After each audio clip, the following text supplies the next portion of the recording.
하나님 말씀 민수기 23장 16절에서 26절까지의 말씀입니다. 민수기 23장 16절에서 26절까지의 말씀입니다. 우리 한 절씩 교독하겠습니다.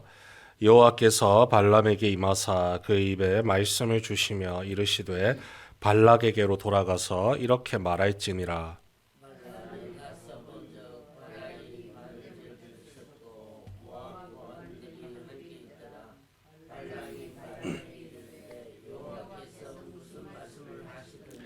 발람이 예언하여 이르기를 발락이여 일어나 들을지어다.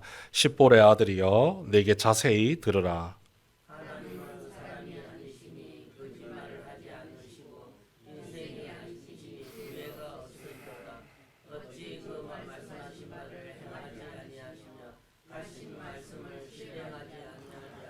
내가 축복할 것을 받았으니 그가 주신 복을 내가 돌이키지 않으리라.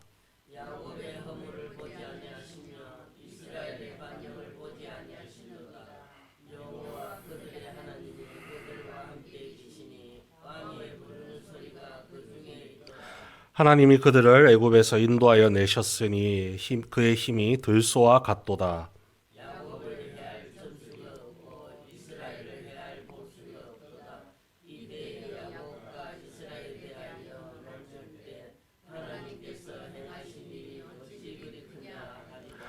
이 백성이 암사자같이 일어나고 숫사자같이 일어나서 움킨 것을 먹으며 죽인 피를 마시기 전에는 눕지 아니하리로다 하매.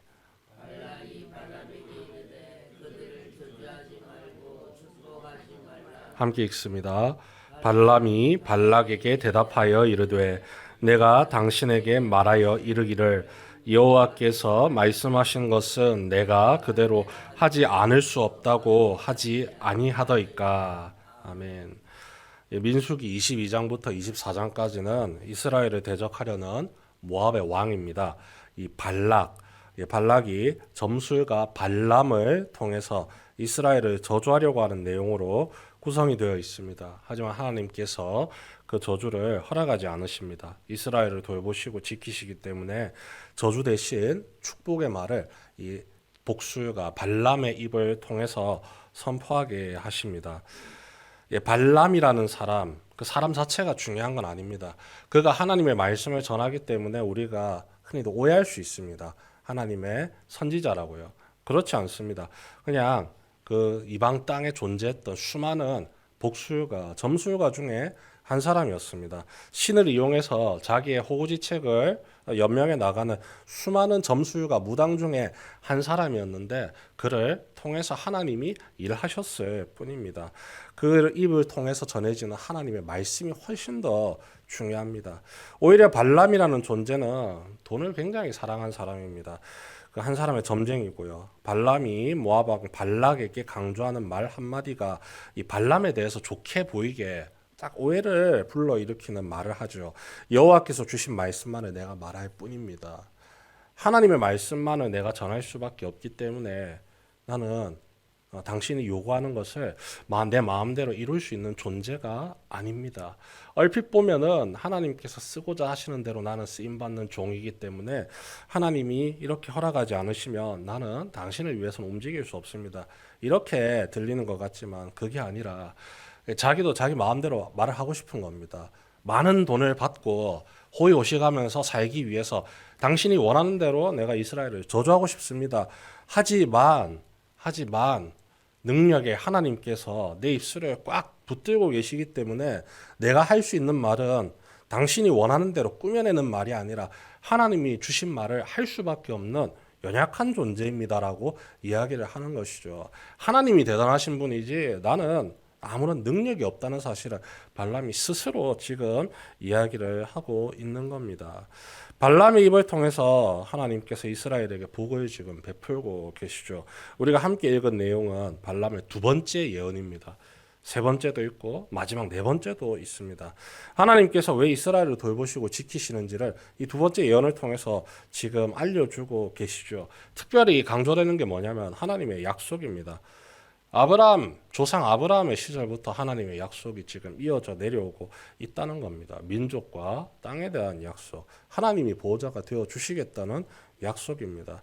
그 약속을 하나님이 꺾을 수 있느냐? 꺾을 수 없다는 겁니다. 하나님은 사람이 아니시기 때문에, 인생이 아니시기 때문에, 사람은 자신의 유익과 만족을 위해서 얼마든지 뜻을 바꿀 수 있지만 하나님은 신실하시고 선하신 분이기 때문에 그 한 번 맺으신 약속을 꺾지 않는다는 겁니다.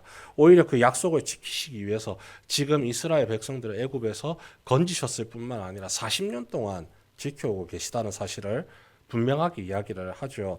하나님의 보호와 인도 덕분에 이스라엘이 지금 이 안전을 보장을 받고 있습니다. 하나님께서 이스라엘 백성들을 향해서 이렇게 표현을 하죠. 들소, 암사자, 숫사자. 들소처럼 힘이 있다. 그런데 그 힘의 근원이 어디에 있을까요?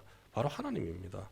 암사자와 숫사자처럼 움킨 것을 붙들고 놓지 않는 야성이 있다. 누구 덕분일까요? 하나님 덕분입니다. 그들에게 뭔가 특별한 능력이 있어서 모압을 대적하고 이방 민족을 대적할 수 있는 힘 있는 존재가 아니라는 겁니다. 그들의 뒤에 든든히 서 계시는 하나님께서 계시기 때문에 그들이 들소와 같이 힘을 얻고 암사자와 숫사자 같이 힘 있는 모습을 보여주어서 이방 민족들이 함부로 까불지 못하도록, 접근하지 못하도록, 위협하지 못하도록 지금 하나님이 보호하고 계시는 것이죠. 하나님 덕분에 지금 강한 힘과 능력을 지닌 존재로 비춰 보여지는 겁니다. 하나님의 자녀, 하나님의 위풍당당한 자녀, 그 어떤 대적도 함부로 할 수 없다는 그 사실을 하나님이 함께 하심으로 보여주고 계십니다. 이스라엘이 잘나서가 아니죠. 우리가 지금 창세기부터 민수기까지 꾸준하게 성경을 읽으면서 분명히 이스라엘 백성들의 그 모자라고 부족한 모습을 우리가 너무나도 잘 알고 있습니다.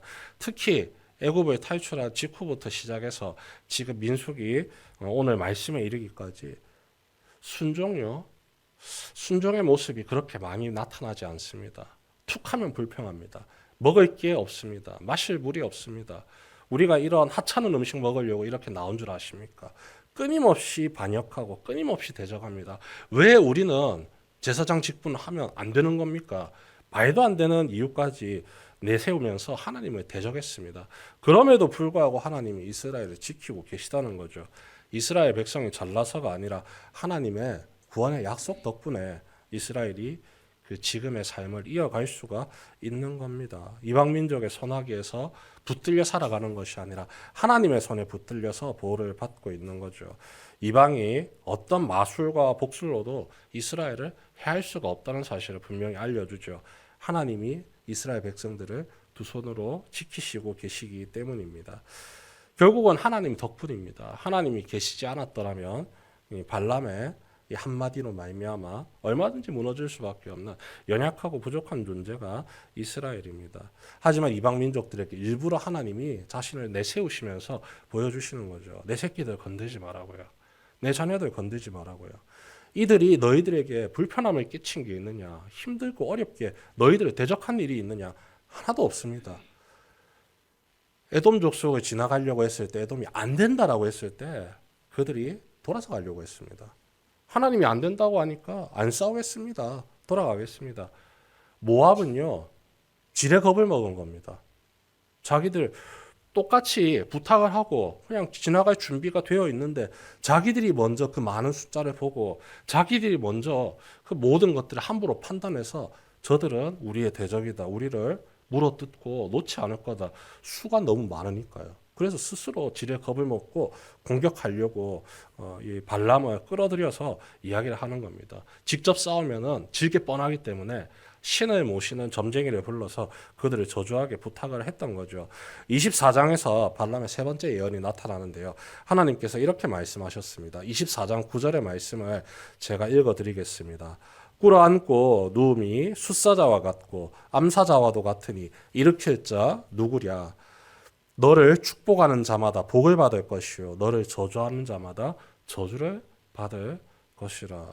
하나님께서 이스라엘 백성에게 축복하시기를 사자와 같다고 이야기를 합니다. 아무도 너희를 건들 수가 없다라고 이야기합니다. 그런데 중요한 건 그 뒤에 나오는 거죠. 너를 축복하는 자마다 복을 받을 것이요 너를 저주하는 자마다 저주를 받을지로다. 어디서 많이 들어본 말이죠. 하나님께서 아브라함과 약속을 맺으실 때, 언약을 맺으실 때 아브라함에게 주신 말씀입니다. 너에게 복을 끼치는 자마다 내가 축복할 거고 너를 저주하고 대적하는 자마다 하나님이 대적자가 되어 주시겠다고 말씀하셨습니다. 결국 이 발람 이 복술가의 입술을 통해서 하나님이 이 이방의 왕인 모압의 왕인 발락에게 경고를 하시는 거죠. 내 새끼 건드리지 말라는 겁니다. 조용히 잘 살고 있는데 조용히 자기가 갈 길 걸어가려고 하는데 왜 네가 끼어들어서 내 자녀를 해하려고 하느냐. 함부로 하지 마라.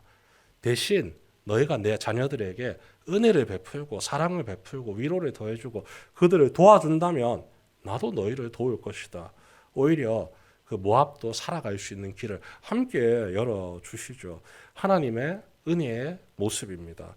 이스라엘을 축복하는 자에게 하나님이 축복에 내려지고 이스라엘을 저주하며 공격하는 자에게 하나님의 저주와 공격이 임할 것을 분명히 알려주시죠. 아브라함과 맺으신 그 약속이 지금 애굽을 탈출하고 광야에서의 40년 생활을 통해서 하나님을 의지하는 이스라엘 백성을 여전히 지키고 있습니다. 그 돌보심의 은혜가 여전히 이스라엘 백성에게 주어져 있듯이 지금을 살아가는 우리에게도 하나님의 은혜의 약속은 여전히 유효합니다. 우리에게 주어진 모든 삶이 하나님의 돌보심으로 하나하나 세워지는 가운데 있습니다. 우리도 세상을 살아가면서 이유 없이 우리를 미워하고 싫어하고 대적하는 적들이 생깁니다. 이유가 뭘까요? 예수 믿기 때문에요. 그게 무슨 이유입니까? 그런데 세상은 그렇게 생각한다는 겁니다. 그들이 예수 믿기 때문에 내가 불편하다는 겁니다. 그들이 예수 믿기 때문에 내가 괜히 기분 나쁘다는 겁니다.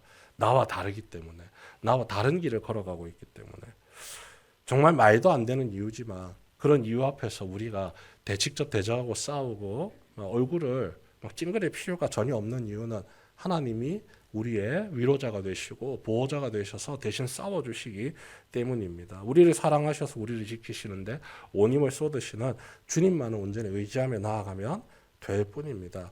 혹시라도 우리의 대적이 뭔가 거대한 능력을 가지고 있어서 우리가 정말로 괴롭힘을 당할 것 같아서 염려스럽고 걱정된다. 걱정하실 필요 하나도 없습니다.